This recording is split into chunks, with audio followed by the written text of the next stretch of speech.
5 सीटों पर भारतीय जनता पार्टी फिलहाल आगे चल रही है, 2 सीटों पर कांग्रेस प्लस और वहीं अन्य पर 2 है। देखिए हरियाणा पर सबकी नजर इसलिए भी है क्योंकि नायब सिंह सैनी को चुनावों के पहले वहां पर सीएम पद मतलब दे दिया गया, मनोहर लाल को हटाया गया। ये माना जा रहा था कि मनोहर लाल के खिलाफ एक अलग एंटी इनकम्बेंसी का मूड हरियाणा में बन रहा है और इसको भापते हुए केंद्र में उनको लाया गया।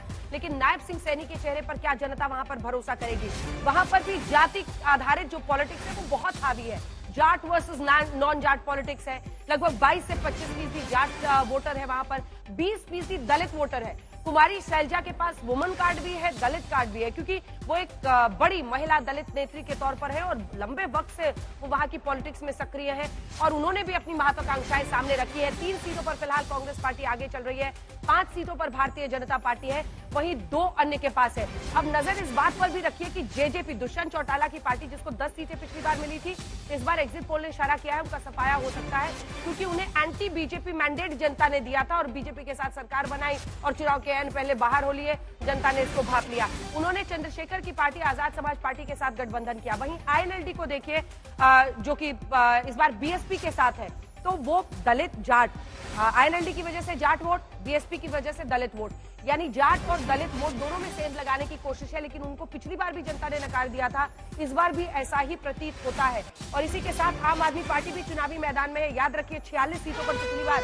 आप लड़ी थी, सब पर उनका जमानत जब्त हो गई थी। तो फिलहाल 6 सीटों पर बीजेपी हरियाणा में आगे चल रही है, 3 सीटों पर कांग्रेस पार्टी और 2 पर अन्य।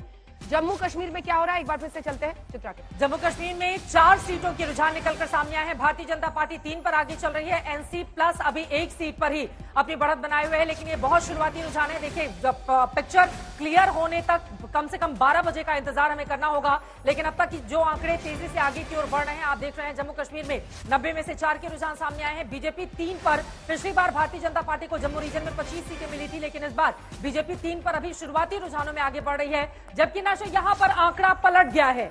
12 के रुझान सामने आ गए हैं। जम्मू कश्मीर में 90 में से 12 के रुझान सामने आ गए हैं। नेशनल कॉन्फ्रेंस 6 पर, भारतीय जनता पार्टी 6 पर, यानी कि कांटे की टक्कर यहां पर दिखाई दे रही है। और पीडीपी जो पिछली बार नंबर 1 पार्टी बनी थी 28 सीटों के साथ, अभी तक रुझानों में उसका खाता खुलता हुआ दिखाई नहीं दे रहा है। हालांकि अभी ये बिल्कुल शुरुआती रुझान है, कुछ हमें इंतजार करना होगा, उसके बाद ही तस्वीर काफी ज्यादा साफ हो पाएगी। लेकिन 6 भारतीय जनता पार्टी रुझानों में आगे बढ़ती हुई दिखाई दे रही है। 6 पर नेशनल कॉन्फ्रेंस कांग्रेस पार्टी आगे बढ़ती हुई दिखाई दे रही है। पीडीपी का अब तक खाता रुझानों में नहीं खुला है, जबकि दूसरी तरफ अन्य के लिए भी अभी मायूसी वाली स्थिति भी है।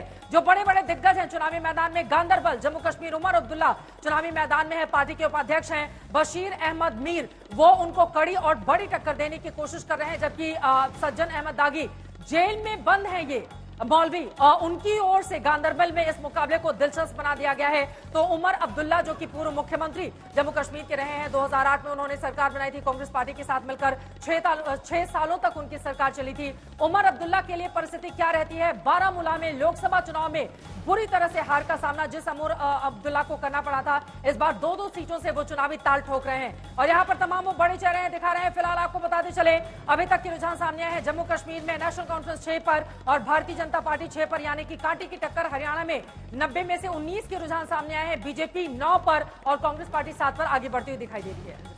तो हरियाणा के रुझान आपको बता ही दिए गए हैं। चलिए लिए चलते हैं। शिवानी हमारी सहयोगी इस वक्त हमारे साथ जम्मू से जुड़ रही हैं और अभी तक के जो रुझान आ रहे हैं शिवानी, वो साफ ऐसा इशारा कर रहे हैं कि मामला इधर से उधर हो रहा है, कभी इसकी सीटें ज्यादा, कभी उसकी सीटें ज्यादा।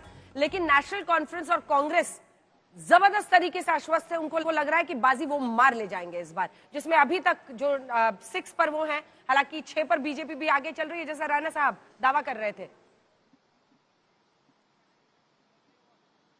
देखिए अंजना, मैं आपको बता दूं कि कांटे की टक्कर लग रही है शुरुआती रुझानों में। मैं इस वक्त एक काउंटिंग सेंटर पर हूं, यहाँ के नजारे दिखाते रहेंगे और बताते रहेंगे कि क्या हलचल है। यहाँ पर जो काउंटिंग एजेंट्स हैं वो सब आ चुके हैं और 3 लेयर्स में सिक्योरिटी पेरिफेरी को बांट दिया गया है, क्योंकि बहुत ही अहम संवेदनशील ये इलेक्शन माना गया। 10 साल बाद ये इलेक्शन हो रहा है और जहां तक बात है आश्वस्त होने की, बिल्कुल नेशनल कॉन्फ्रेंस और कांग्रेस का जो अलायंस है बहुत ही आश्वस्त नजर आ रहा है। उनका ये दावा है कि वो सरकार भी बनाएंगे और मुख्यमंत्री भी उनका ही बनने वाला है।